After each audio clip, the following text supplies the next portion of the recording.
라고 생각하시면 좋겠습니다. 이해가시겠죠? 그래서 경계 짓는 막에서 물이 이동할 수 있는 그러한 조금은 아이러니컬한 현상이 있는 겁니다. 넘어가 보면요. 긴장성이다. 긴장성이라고 하는 건 용질의 농도에 의해서 의존하는데 물을 얻거나 잃게 만드는 용액의 능력이다. 긴장성이 높다. 용질이 많다. 물을 얻을 수 있다라고 생각하시면 좋겠습니다. 물을 얻을 수 있다라고 생각하시면 좋겠습니다. 그럼 반대도 성립하겠죠. 긴장성이 떨어진다. 용질이 적게 있다. 물을 잃어버릴 수 있다라고 하는 게 특징입니다. 삼투 조절이요. 물의 균형을 조절하고 동물 세포가 저장액이다. 고장에서 농도가 변하는 환경에서 살아남기 위해서 반드시 필요하다라고 생각하시면 좋겠습니다. 그런 걸 우리가 삼투 조절이라고 불러주고 있다. 머릿속으로 그냥 지나가실 거라고 생각합니다. 등장성이다. 막 양쪽의 용질의 농도가 같기 때문에 부피의 변화는 없죠. 이때는 프리워터의 동적 평형이 있다 라고 얘기해주고 있습니다. 프리워터의 동적 평형이 있다라는 얘기예요. 프리워터의 동적 평형이 있다라는 건 저장액이요. 세포 바깥쪽의 용질 농도가 더 낮은 경우 물 분자가 세포 안으로 들어와 세포가 팽창하면서 터질 수도 있다. 그 말은 현재 동물 세포가 이렇게 있을 때 주변에다가 저장액을 처리를 하는 겁니다. 상대적으로 여기가 고농도죠. 가장 쿨한 것은 내부의 용질이 바깥으로 나가버리면 되는데 막은 경계를 짚고 있기 때문에 못 나가는 경우가 있단 말이에요. 물론 단백질이 있으면 나갈 수 있지만 그것은 일부에 해당하기 때문에 친수성 물질이 못 나가는 경우가 있다. 그럼 저렇게 친수성 물질이 못 나가고 있으면 이대로 놔두면 농도의 불균형이라는 얘기죠. 그때 너무나 자연스럽게 용질의 농도가 적게 있으면 이쪽은 프리워터가 많이 있다는 게 특징입니다. 프리워터가 많이 존재하고 있다는 것. 이쪽은 프리워터가 적게 존재하고 있다는 것. 이렇게 프리워터가 많은 쪽에서 적은 쪽으로 들어와서 세포를 빵 하고 터트리는 일이 발생할 수도 있다는 얘기죠. 농도의 균형을 맞추는 게 주 목적이고 가장 좋은 것은 용질이 빠져나가면 되는데 못 나가는 경우다는 얘기지. 저렇게 용질이 못 나가버리면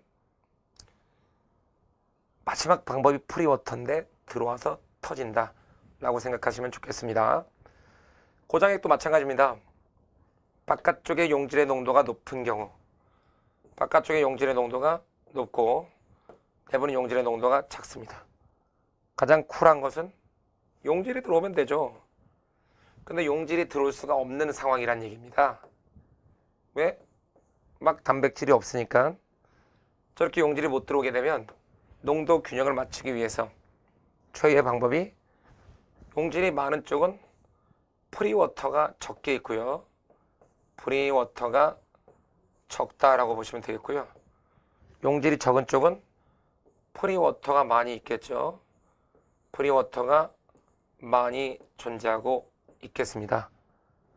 그러다 보니까 자연스럽게 저에서 고로 프리워터가 많은 데서 적은 데로 프리워터의 확산이 일어날 수 있다라고 생각하시면 좋겠습니다.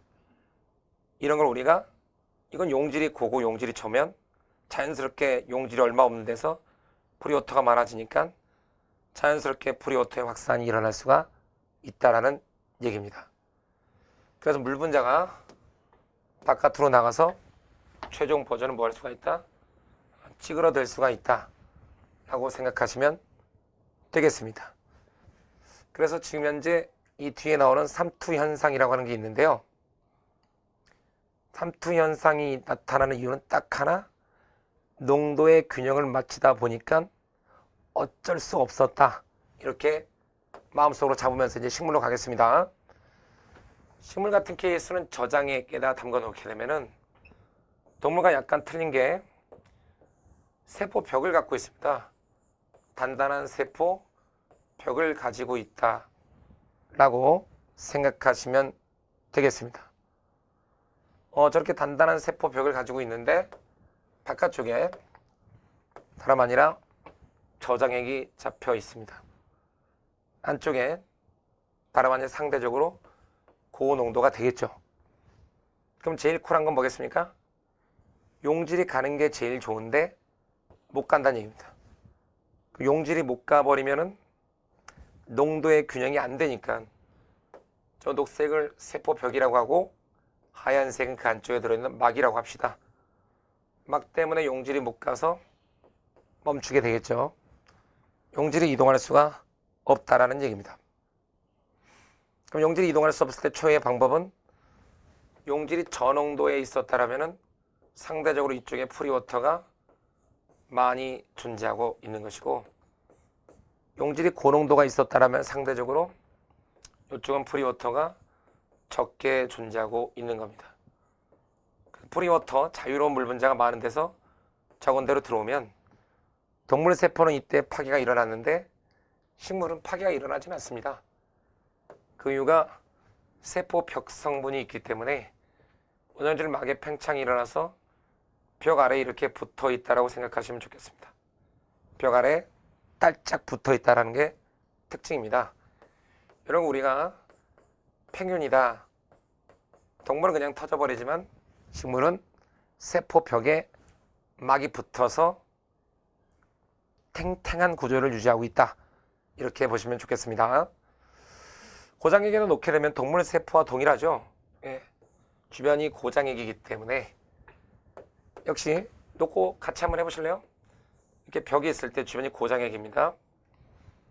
그러면은 이쪽은 원형질 막이 존재하고 있고요. 자연스럽게 여기 안쪽이 저농도에 해당합니다. 그럼 제일 좋은 건 뭐냐면 용질이 가는 게 제일 좋습니다. 그런데 현재 상황이 못 그럽니다. 그럼 균형을 맞추기 위해서 방법은 딱 하나. 저장액에 존재하고 있을 때 이 저장액이라고 하는 것은 프리워터가 많다라고 보시면 좋겠습니다. 프리워터가 많이 있고요. 상대적으로 니는 프리워터가 굉장히 작게 존재하고 있으니까 현재 물이 이렇게 밀려 나온다는 얘기지. 저장액이면 용질이 작으니까 자연스럽게 프리워터 늘어납니다. 그럼 쭈그라들 수밖에 없겠죠. 물이 많이 나가니까 세포의 부피가 쭈그라든다 라고 보시면 좋겠습니다. 세포의 부피가 쭈그라든다는 것, 이렇게 생각하시면 딱 좋겠습니다. 알겠죠? 그 삼투 현상이요. 동물 세포를 저장액에다 갖다 놓으면은 가장 쿨한 건 무엇이다?